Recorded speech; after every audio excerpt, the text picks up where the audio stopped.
we make some cocktails here. I mean, I could use one. So we'll do a quick thank you to our sponsor, which is Beam. So DeKuyper, Neff is going to be using Buttershots here, and Jim Beam Black will be a part of this. And then you want to talk about the drink for a second here? Me. I very much do. Let me make an adjustment real quick so people can see what I'm doing. There we go. Dope. So this drink is I'm making specifically in honor of Gaz Regan, because right now, and it's not the first time I've thought this. I'm not the first person who said it.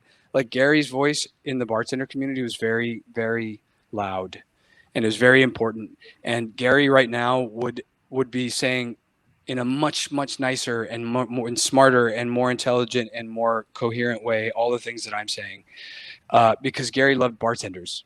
And I miss him all the time because he was a wonderful man. But I miss him so much right now because we need that kind of person right now who's going to protect us, not just the bars, but the bartenders. And Gary was always that guy. So I want to do that. This is from Gary's book, the Joy of Mixology.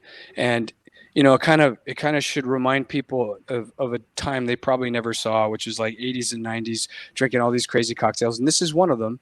And that's why I was excited about the butterscotch schnapps, because this is definitely like something that people wouldn't necessarily think to stock in their fancy cocktail bar. But I think we should start looking at these things again, because there's a reason why these cocktails existed. And there is a way to make sure that they're still modern and elevated and delicious, but also still fun. And so to kind of put some mixology in it, I make an Irish cream, which is, it's always better to make your own as far as Irish cream goes, because it's really delicious, and you can use whatever kind of whiskey you want. So I made a Kentucky Creme this time, and I think we have that recipe posted somewhere, right? We do, yeah. It's in your newsletter via email, and then we can also share it out if anybody wants to reach out to us. Yeah, and if anyone has questions about it, I'll definitely tell you. But that's the Irish cream, I'm sorry, Kentucky Creme that we made. And Kentucky Creme is just a word I made up. I don't know if that's an actual thing. It's a good word. I bought it. There's a little bit of Jagermeister in there, and that's also very much in honor of Gaz Regan, because he would have he was a big fan. The original recipe called for cinnamon schnapps. I made a cinnamon syrup, which had a 24-hour steep, and then we're going to add butterscotch schnapps. And so this, I kind of made it into like a tiki style, and it was because of the fact that I have this super cool Star Wars tiki mug. Yes, excellent, big fan. And so I wanted to make it kind of a crushed ice, like tiki, tiki looking.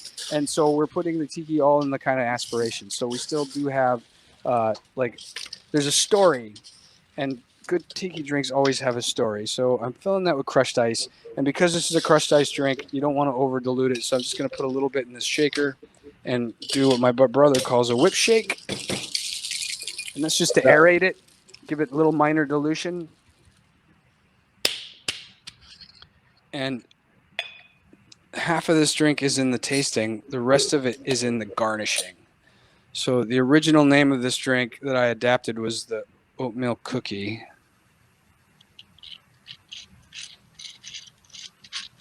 There we go. And if you guys are taking this along at home, please do post it up. Tag us at Tiki by the Sea and Jay. # Tiki by the Sea.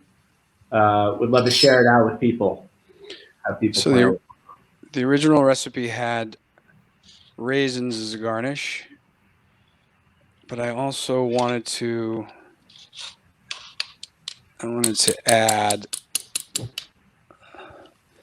I'm pretty literal sometimes, so I'm going to add a little. Oh wow! And that is the cocktail. Lovely. I need one of those. And like I said, I could use it, so I'm gonna do the honors right here. Cheers. Hey, nobody's judging here. Very well done. It tastes like the 90s. Tastes like the early days of my career. Where were you working in the 90s? Quick question. Seattle. I started in Seattle. So, That's right. yeah, I actually am a little unusual in that even in those days, I mean, Seattle, especially the bar industry, that a lot of people don't know, it was probably the best place for bars in the country at the time. A lot of that was the influence of Murray Stenson. A lot of it was the culinary influence, but I've never, from the first day I worked in a bar, ever worked in a bar that didn't have fresh juice. You know, it's not common for someone who started in that time to say like never once have done that. But yeah, I was in Seattle for 5 years, then moved to New York, and the rest is history. There you go. Well, fantastic. Thank you, sir.